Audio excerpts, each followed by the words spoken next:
Luke chapter 5, starting from verse 27. అటు పిమ్మట ఆయన బయలుదేరి లేవి అను ఒక సుంకరి సుంకపు మెట్టు దగ్గర కూర్చుండి ఉండడు చూచి నన్ను వెంబడించుమని అతనితో చెప్పగా అతడు సమస్తమును విడిచిపెట్టి లేచి ఆయనను వెంబడించాను. ఆ లేవి తన ఇంట ఆయనకు గొప్ప విందు చేశాను. సుంకరులను ఇతరులు అనేకులను వారితో కూడా భోజనముకు కూర్చుండిరి. పరిసయ్యులను వారి శాస్త్రులను ఇది చూచి సుంకరులతోనూ పాపులతోనూ మీరేలా తిని త్రాగుచున్నారని ఆయన శిష్యుల మీద సణిగిరి. అందుకు యేసు రోగులకే గాని ఆరోగ్యము గలవారికి వైద్యుడు అక్కరలేదు, మారు మనసు పొందుటకై నేను పాపులను పిలవవచ్చితిని గాని నీతిమంతులను పిలువరాలేదని వారితో చెప్పాను. దేవుడి పరిశుద్ధ వాక్య భాగాన్ని దీవించును గాక. ఆమేన్. బైబిల్ గ్రంథాన్ని మనం చదివే విధానాలు చాలా ఉన్నాయి. అందులో కాంటెక్స్ట్ వైజ్ బైబిల్ మనం చదివినప్పుడు ఒక ప్యాసేజ్ని మనం తీసుకుని దానిలో దాగి ఉన్న ఆధ్యాత్మిక సంపదను మనం ఆలోచన చేయొచ్చు లేదా గ్రహించవచ్చు. లూకా గారు ఒక వైద్యుడు, ఒక ఫిజిషియన్, ఒక డాక్టర్ గారు. ఆయన బైబిల్ గ్రంథంలో 2 పుస్తకాలు రాశాడు. చెప్పగలరా ఏం పుస్తకాలు రాశారు లూకా గారు? ఒకటి లూకా శుభవార్త, రెండోది అపోస్తుల కార్యముల గ్రంథం. 2 లూకా గారు రాసినవే. ఒక చరిత్రకారుడు ఏమంటాడంటే ప్రపంచంలో అత్యుత్తమైన చరిత్రకారుడు అనే అవార్డు ఎవరికైనా ఇవ్వాలంటే మనం లూకా గారికి ఇవ్వాలి అంటే Luke is the first rank historian in the world అని ఒక ప్రముఖ చరిత్రకారుడు ఆయన ఒప్పుకుంటాడు. అతని పేరు William Ramsay. Luke is the first rank and highly esteemed historian in the world.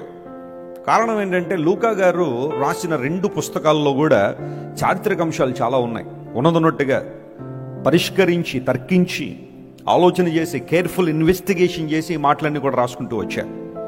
చాలామంది ఏమనుకుంటారంటే బైబిల్ అంతా కూడా కల్పితం, యేసు ప్రభువుని గురించిన విషయాలన్నీ కూడా కల్పించి రాసుకున్నారు, ఆయన హైలైట్ చేశారు, ఆయన దేవుడు అని చెప్పి చాలా విషయాలు రాసుకుంటూ వచ్చారు.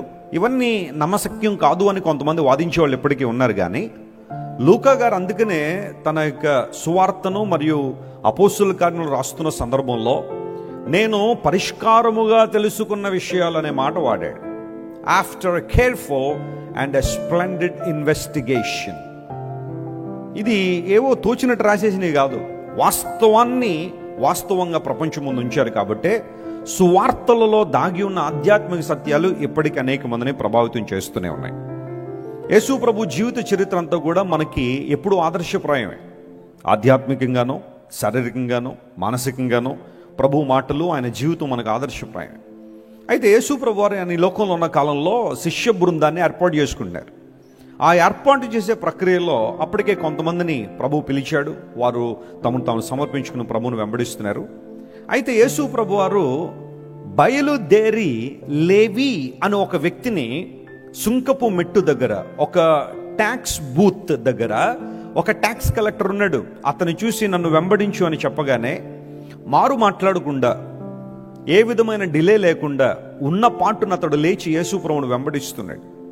అంత మాత్రమే కాకుండా తన ఇంటికి ప్రభువుని పిలిచి ఒక గొప్ప విందు చేశాడట.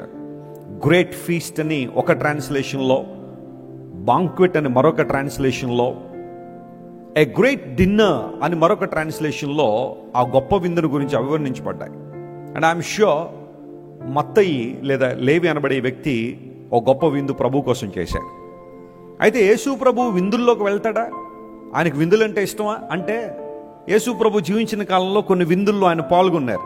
ఎందుకంటే శుభ్రంగా తినేసి వాళ్ళు పెట్టినవన్నీ తినేసి ఎంజాయ్ చేద్దామని కాదు, అక్కడ కూడా ఏదో ఒక దివ్య సందేశాన్ని లోకానికి అందించాలని యేసు ప్రభు ప్రయత్నాన్ని మనం ఆ తర్వాత వచనాల్లో గమనిస్తూ ఉంటాం. యేసు ప్రభు లేవి గృహాన్ని ఒక చాపెల్గా మార్చి అక్కడున్న వాళ్ళందరికీ ఒక దివ్య సందేశాన్ని ఇచ్చారు. ఒక ఫిజిషియన్ అవసరం రోగులకే కానీ ఆరోగ్యం గల వారికి అక్కర్లేదు. అందును బట్టి నేను ఈ లోకానికి ఎందుకు వచ్చానంటే మారు మనసు కావాలనుకున్న వారికి వారిని పిలవడానికి వచ్చాను. కానీ నేను నీతిమంతుణ్ణి, నేను పరలోక రాజ్యం వెళ్ళడానికి నా మంచి క్రియలు నాకు సరిపోతాయి అనుకున్న ఏ ఒక్కరి గురించి నేను రాలేదని యేసు ప్రభు చాలా స్పష్టంగా అక్కడ తెలియజేశారు. That's what we read. అయితే ఈరోజు ఈ ప్యాసేజ్లో దాగి ఉన్న కొన్ని ఆధ్యాత్మిక సత్యాలు, పరిశుద్ధాత్మ దేవుడు నాకు నేర్పించిన విషయాలు మీతో మాట్లాడటం చాలా జాగ్రత్తగా గమనించండి. ఒక మాట నాతో చెప్పండి, ఆయన బయలుదేరి అనే మాట చెప్పండి ఒకసారి. అక్కడ రాయబడింది అటు పిమ్మట ఆయన బయలుదేరి అనే మాట. ఎటు పిమ్మట అని ఆలోచన చేస్తే యేసుక్రీస్తు ప్రభువుకి తన గమ్యం దిశగా సాగిపోవడం ఇష్టం. ఆయన గమ్యం దిశగా సాగిపోవడం దేవునికి ఇష్టం. బైబిల్ అందులో మీరు ఎక్కడ నుంచి ఉండి మనం ఆగిపోవాలని దేవుడు ఇష్టపడలేదు. ఎప్పుడు మనం ఏమవ్వాలని కోరుకున్నాడు? ఆయన సాగిపోవాలని ఆశించాడు. దానికి యేసు ప్రభు ఇచ్చిన గొప్ప మాదిరి ఎంత గొప్పది అంటే, అటు పిమ్మట ఆయన బయలుదేరి. ఆ మాట దగ్గర కొంతసేపు నేను ఆగిపోయాను.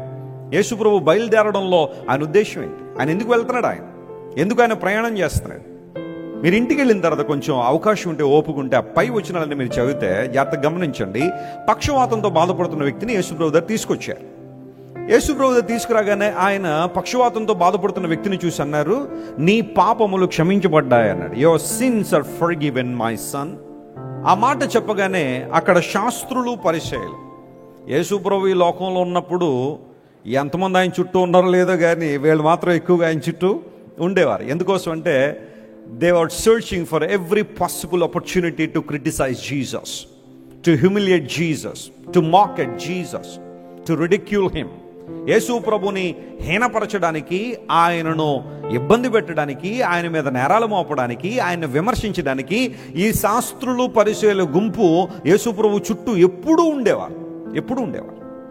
వాళ్ళందరూ లోపల అనుకుంటున్నారు, పాపాలు క్షమించే అధికారం దేవునికే కదా ఉంటుంది, మరి ఈయన ఎవరో పాపాలు క్షమించాను అంటున్నాడు ఈయన. Who is he telling that person your sins are forgiven? Only God can tell it. Only God can say it. దేవుడు ఒక్కడే కదా చెప్పగలడు. మరి ఈయన ఎవరు అధికారం ఇచ్చారని వారు అనుకుంటా ఉంటే, అనుకోవడం మాత్రమే కాదు, వారు అనుకుంటున్నారు యేసు ప్రభు దేవదూషణ చేస్తున్నాడు, హీఈస్ ఏ బ్లాస్ఫీమర్ అని వాళ్ళందరూ అనుకుంటున్నారట. అప్పుడు యేసు ప్రభు వారి తలంపులు నెరిగి, బాబు 2 ఆప్షన్లు మన ముందున్నాయి. ఒకటి, నీ పాపాలు క్షమించబడ్డాయని చెప్పడం సులభమా, నీ పరుపెత్తుకుని లేచి వెళ్ళు అని చెప్పడం సులభమా? ఈ రెండిట్లో ఏది సులభం అని యేసుప్రభు అడిగారు. ఏది సులభం కాదు. మనుషులను మనకి ఏది సాధ్యం కాదు. నీ పరుపెత్తుకున్నటువంటి ఎవడు నడుస్తాడు? బహిరంగంగా నేను చేసే అద్భుతాల కోసం మీరు చూస్తున్నారు, కానీ ఆంతర్యంగా నేను చేసే అద్భుతాల గురించి మీరు ఫోకస్ చేయట్లేదు. నీ పరుపెత్తుకుని నడువని నేను చెబితే అతను కనుక నడిస్తే నా మాటలో అంత శక్తి ఉందని మీరు గుర్తించినప్పుడు, నీ పాపాలు క్షమించబడ్డాయని నేను చెప్పినప్పుడు మీరు ఎందుకు నమ్మట్లేదు? నా మాటకు అంత పవర్ ఉందని మీరు ఎందుకు గుర్తించట్లేదని యేసు ప్రభు వారిని ప్రశ్నించి ఆ వ్యక్తి వైపు తిరిగి నీ పరుపెత్తుకుని నడవనగానే వాడు పరుపెత్తుకుని గంతులేస్తూ దేవుని మహింపరుస్తూ వెళ్ళిపోయినప్పుడు అక్కడున్న వాళ్ళందరూ కూడా దేవుడు వారందరూ ఆశ్చర్యపడ్డారట. వారందరూ గొప్ప వింతలు మనం చూస్తున్నాం ఇక్కడని ప్రభువుని కీర్తించడం ప్రారంభించారు. Listen to me. అటు పిమ్మట యేసు బయలుదేరి అనే మాట, దాని ఆంతర్యం ఏంటో తెలుసా? మనందరూ నేర్చుకోవాల్సిన మొదటి పాఠం, జాగ్రత్త వినండి. యేసు ప్రభు పయనాన్ని పొగడ్తలు ఆపలేదు, నిందలు కూడా ఆపలేదు. దేవుని నామమున స్తోత్రం కలుగును గాక. That's the first lesson we have to learn. అటు పిమ్మట ఆయన బయలుదేరి. ఆ పై వచనాల్లో యేసు ప్రభు మీద నిందలు వేసిన అనుభవాన్ని మనం చూస్తున్నాం. ఆయన యొక్క కెపాసిటీని తక్కువ చేసి మాట్లాడారు. Who are you to save somebody? Who are you to forgive somebody? Who are you to lift up somebody? Who are you to heal somebody? Yesu Kristu ప్రభు యొక్క దైవత్వాన్ని, ఆయన మహోన్నతమైన అనుభవాలను, ఆయన గొప్పతనాన్ని శంకించి మాట్లాడిన గుంపు ఒకళ్ళు ఉన్నారు. వారు యేసు ప్రభు పైన ఆపగలిగారా? ఆపలేదు. మరి నువ్వెందుకు ఆగిపోతున్నావు? ఎవరు ఏదో అంటున్నారని ఎందుకు ఆగిపోతున్నావు? నువ్వు నిందలేస్తారండి, వెసిలి గారు అవమానిస్తున్నారండి, తక్కువ చేసి మాట్లాడుతున్నారండి. మాట్లాడతారు, ప్రజలు ఉంటారు అలాగా. ఆ కాలంలో ఉన్నారు, ఈ కాలంలో ఉంటారు, ప్రభు వచ్చేదాకా ఉంటానే ఉంటారు. వాళ్ళని ఏమొక్కరు కూడా ఆపలేరు. అయితే నువ్వు చేయాల్సిన పని ఏంటో తెలుసా? మనుషులు నీ గురించి చెడ్డగా మాట్లాడుతున్నారనో, తక్కువ చేసి మాట్లాడుతున్నారనో, హీనపరుస్తున్నారనో నీ ప్రయాణం నువ్వు ఆపాల్సిన అవసరత లేదు. You have a mandate, you have a destiny, you have a purpose, you have to move on towards that goal. క్రైస్తవ జీవితం గురి లేని జీవితం కాదు. మనందరికీ గురి ఉంది. ప్రజలు నీ గురించి తక్కువగా మాట్లాడిన ఆగిపోతావా? ప్రపంచంలో చాలామంది గొప్ప గొప్ప కార్యాలు చేసిన వాళ్ళందరూ కూడా ఇలాంటి సవాళ్ళను ఎదుర్కొన్న వారే. నువ్వు చేయలేవు, నీ వల్ల కాదు అన్నవాళ్లే చేసి చూపించారు. కారణం ఏంటో తెలుసా? నిందలు వారి ప్రయాణాన్ని ఏం చేయలేదు, ఆపలేదు. అట్టు పిమ్మట యేసయ్య బయలుదేరాడు. ప్రతికూలతల వెనుకకు లాగుతున్నా, అడుగడుగున ఆయన హీనపరిచే వాళ్ళున్నా, అడుగడుగున సాక్షాత్తు దేవుడి లోకానికి వచ్చాడని గుర్తించక ఆయన అవమానపరిచి గేలి చేసి హేళన చేసిన వాళ్ళున్నా, my Jesus went forth to fulfil the purpose that he had. ఆయనకున్న ఉద్దేశం ఏంటి, ఆయన ఈ లోకానికి ఎందుకు వచ్చారో ఆ ఉద్దేశం నెరవేర్చడానికి యేసు ప్రభు ముందుకే సాగిపోయారు. కానీ ఎంతమంది వెనకకు లాగుతున్నారు కదా, తప్పుగా మాట్లాడుతున్నారు కదా, మరి నేను వెళ్తానులే అని యేసు ప్రభు వెళ్ళిపోయారు. ఎక్కడికైతే నువ్వెందుకు ఆగిపోతున్నావు? నీ కులం నేను నిందించవచ్చు, నీ మతం నిన్ను తప్పుగా మాట్లాడచ్చు, నీ కుటుంబ సభ్యులే కొన్నిసార్లు నీకు వ్యతిరేకంగా నిలబడి మాట్లాడచ్చు. నీ వల్ల ఇది కాదు, నువ్వు ఇది చేయలేవు. కీప్ మూవింగ్, ముందుకే వెళ్ళాలి, ముందుకే వెళ్ళాలి. ప్రభు నిన్ను నడిపిస్తాడు. అనేక మంది దేవుని కోసం గొప్ప కార్యాలు చేసేటప్పుడు ప్రతిఘటనలు ఎదుర్కొన్నారు. విలియం కేరీ భారతదేశం వచ్చి సువార్త చెప్పాలనుకున్నప్పుడు ఒక బిషప్ గారు అన్నారట, విలియం కేరీ దేవుడే గనక భారతదేశాన్ని రక్షించాలనుకుంటే నీ అవసరం లేకుండా కూడా చేయగలడు. కీప్ క్వైట్, కూర్చో, నువ్వు మాట్లాడకుండా. చూడ్డానికి అవనస్తుడిలా ఉన్నావు, గాలేస్తే ఎగిరిపోయేలాగా నువ్వు వెళ్ళి భారతదేశాన్ని సువార్త చెప్తావా? నీ వల్ల కాదు. కానీ అదేంటో దేవుడు అలాంటి వ్యక్తిని వాడుకుని భారతదేశ చరిత్రను మలుపు తిప్పేశాడు. దేవుడు నామమున స్తోత్రం కలుగునుగాక. ఒక ప్రక్క కేవలం స్పిరిచువల్ ఆస్పెక్ట్ లో మాత్రమే కాదు, William Carey he became a blessing in every area. మీ తాత చచ్చిపోయినా మీ మా అమ్మగారు ఇంకా బతికున్నారంటే విలియం కేరీ గారి యొక్క గొప్ప, ఒక మాటలో చెప్పాలంటే ఆయన చేసిన సంస్కరణ. లేకపోతే పూర్వదినాల్లో సతీ సాగమనం కదా, భర్త చనిపోగానే భార్యను కూడా ఏం చేసేవారు, కాల్చేసేవారు, చంపేసేవారు. భర్త లేని జీవితం నీకొద్దు, నువ్వు కూడా ఆయనతో పాటు వెళ్ళిపోతానే, ఎక్కడికి వెళ్ళినా ఇద్దరు సుఖంగా ఉంటారు, మోక్షానికి వెళ్తారో స్వర్గానికి వెళ్తారో ఇద్దరు కలిసే ఉండాలని చిన్న చిన్న యవనస్తురండ్రును కూడా కాల్చేసిన చరిత్ర భారతదేశంలో ఉంది. దాన్ని ఆపింది ఎవరో తెలుసా? William Carey. నీ వల్ల ఏది కాదు అన్న వ్యక్తే ప్రపంచ చరిత్రలో భారతదేశానికి మేలుకరంగా మారాడు. నిందలేస్తున్నారని, అవమానిస్తున్నారని, ప్రతిఘటనలు ఎదురవుతున్నాయని, ప్రతిబంధకాలు ఎదురవుతున్నాయని నీ దర్శనాన్ని మర్చిపోతున్నావా? నీ పిలుపును మర్చిపోయావా?